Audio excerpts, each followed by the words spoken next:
দুদিনে 1000 গাছ লাগালেন বলাগড়ের এক প্রাইমারি স্কুলের শিক্ষক। পৃথিবীকে সুস্থ করার চেষ্টাই হলো তার লক্ষ্য। তার কাছে একটি গাছ একটি প্রাণ। এখন আর সবুজের খোঁজ কজন নেয়? জনসংখ্যার পরিমাণ বেড়েই চলেছে, তার সাথে শিল্পায়নের চাহিদাই হারিয়ে যাচ্ছে সবুজ গাছ।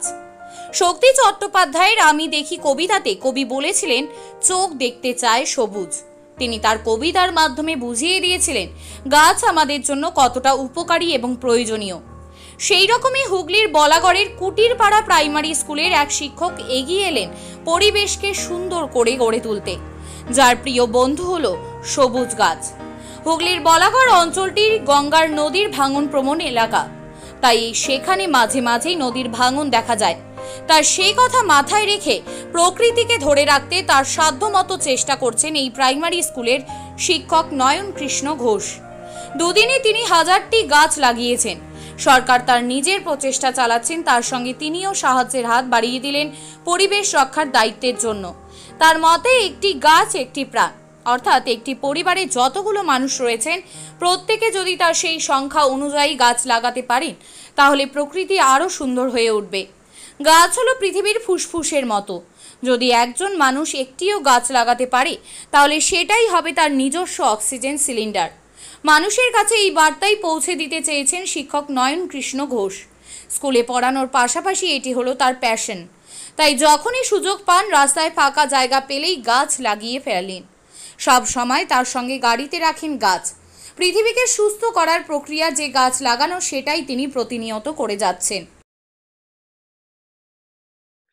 এখানে দাদা গাছ লাগানোর কারণ এই আমাদের বলাগড় তো মানে পুরো মানে নদীর মানে পার্শ্ববর্তী এরিয়া, পুরো আর কি পুরো বলাগড়টাই ভাঙন প্রবণ এরিয়া।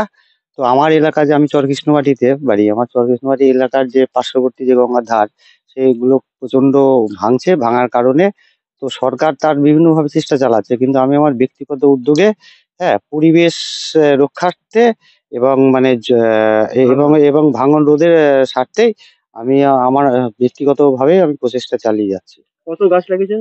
দুদিনে আমি 1000 গাছ লাগিয়েছি এবং আমি আমার যেখানেই সুযোগ পাই, আমার মানে প্যাশন হচ্ছে গাছ লাগানো। আচ্ছা, কি বার্তা দেবেন? যে আমার আমার যেটা মনে হয় যে আমার যেটা মনে হয় যে মানে আমি যেটা বুঝতে পেরেছি যে গাছ হচ্ছে মানে আমাদের পৃথিবীর ফুসফুস, ঠিক আছে? তো গাছ না বাঁচলে আমরা বাঁচবো না। আমাদের যেমন অক্সিজেনের সাপ্লাই লাইন হচ্ছে গাছ। তাই আমার প্রতিটা মানুষের কাছে বার্তা যে বাড়িতে মানে যত মানুষ তত গাছ। মানে সেটা মনে হয় সব থেকে মানে তাহলে পরে আমরা প্রতিটা মানুষের যদি একটা করে গাছ থাকে, তাহলে প্রত্যেকটা মানুষ তার জন্য এরকম মানে হয়তো ফিলিংটা হবে, মনে হবে যে আমারও একটা অক্সিজেন সিলিন্ডার আমি মানে পুঁতেছি, যেখান থেকে অনবরত মানে যে আমি যে শ্বাসটা নিচ্ছি, আমার লাগানো গাছের শ্বাসটাই যাতে আমি নিতে পারি। আমার নাম নয়ন কৃষ্ণ ঘোষ। কি করেন? আমি পেশায় শিক্ষক, কুটিরপাড়া প্রাইমারি স্কুলে।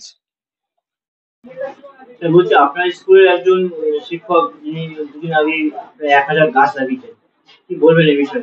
প্রধান শিক্ষক উনি স্কুলে চাকরির পাশাপাশি উনি যেখানেই সময় পান, যখনই সময় পান, তখনই যেখানে গাছ নেই সেরকম জায়গায় গাছ লাগান।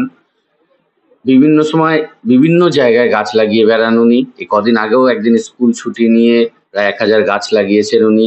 স্কুলের মিড ডে মিল সংক্রান্ত যে সমস্ত গাছপালা, তাদের লালন পালন উনি এবং আমাদের রান্নার যে দিদি আছেন তার সহযোগিতায় স্কুলের বাচ্চারাও মিড ডে মিল খাচ্ছে সেই গাছের সবজিতে। উনি একদম টোটালি পরিবেশ প্রেমী, গাছ প্রেমী হিসেবে উনি বিচরণ করেন থাকেন। সবসময় গাছ নিয়ে যেখানেই সুযোগ পাবেন গাছ নিয়ে করেন, যেখানে একটা ফাঁকা জায়গা পাচ্ছে লাগিয়ে দিচ্ছেন। আমার নাম সুবর্ণ কুমার মন্ডল, স্কুলের প্রধান শিক্ষক।